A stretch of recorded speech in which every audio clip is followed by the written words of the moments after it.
Alright, welcome to Warmaster Blackhorn, again on LFR difficulty. Like the last boss, this one's fairly easy. However, this is going to be a two-phase fight where Ultraxian is just a very straightforward spank and tank. Again, I'm kind of dealing with a off tank that doesn't really know what they're doing, so I will be taking a lot of the stuff here that you wouldn't necessarily have to do if you were tanking by yourself.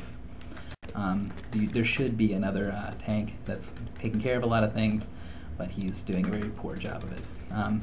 For this boss fight, what you're going to want to do is get in these big swirlies. If you can, while you're tanking, try to get in the little swirlies. It's nice, but it's not that big of a deal. The two types of melee adds that are going to be on here are the Elite Slayers, which I have one on me right now, and the Dreadblades. The Dreadblades will always take priority, and they should be DPS down first. Each of the adds has a stacking debuff that they give you. You can see up at my upper right hand corner that I have one stack of the Slayer's debuff. The Slayer debuff is called Brutal Strike. What you want to try to do optimally is alternate back and forth. So one tank will tank the Dreadblades, which gets the Shadow debuff, which I haven't actually gotten yet, and the other tank will get the Brutal Strike. Now, ideally, like I said, you're going to have two different tanks, but on LFR difficulty it's very easy, especially if you've got a little bit of gear. What you want to try to do with the Dreadblade is make sure that he is facing away from the raid.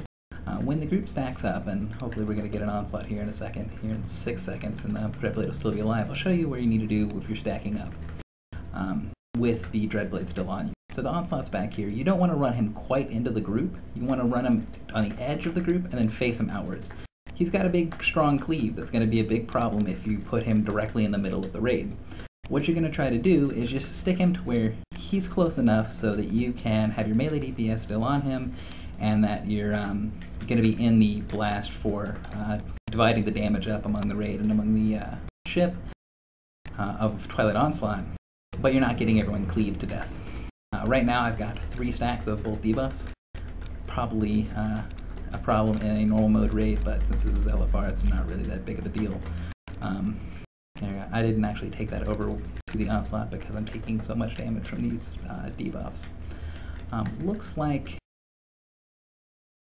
we're still having issues with the other tank.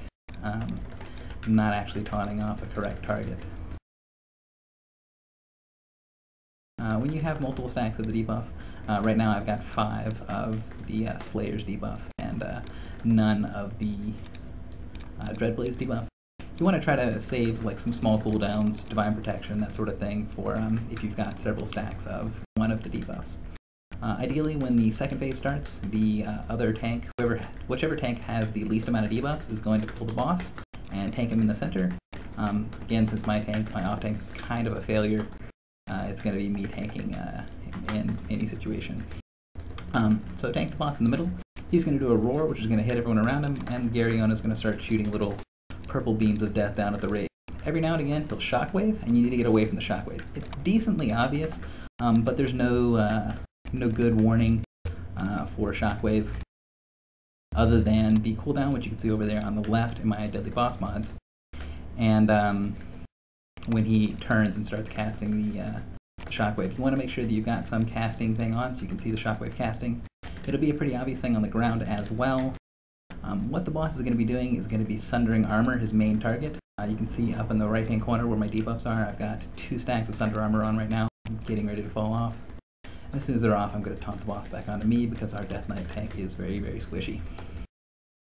The boss, as he sunders you up, is going to do progressively more and more damage. He's also going to do more and more damage the lower health he gets. In LFR version, for every 2% of health he loses, he will gain 1% damage bonus. In normal mode, for every 1% he loses, he will gain a 1% damage bonus. So he's going to hit very, very hard at low health. That's where you want to save your biggest cooldowns for. The tanks are going to taunt off of each other at 2 sunders, ideally speaking. Right now I have 2 sunders on me, so the tank should be taunting off and avoiding the blast wave. If you notice that your other tank is getting blast waved and they're just dumb and not moving out of the way, it is crucial that you taunt off of them. Even if you have 2 or 3 sunders and the other tank does not have any sunders, them being shockwaved and stunned, taking the damage and then getting hit directly after that, is a recipe for that tank dying. If you're playing well, you should never have the boss on the side like that tank is doing. You should bring him to the middle like I'm doing right now.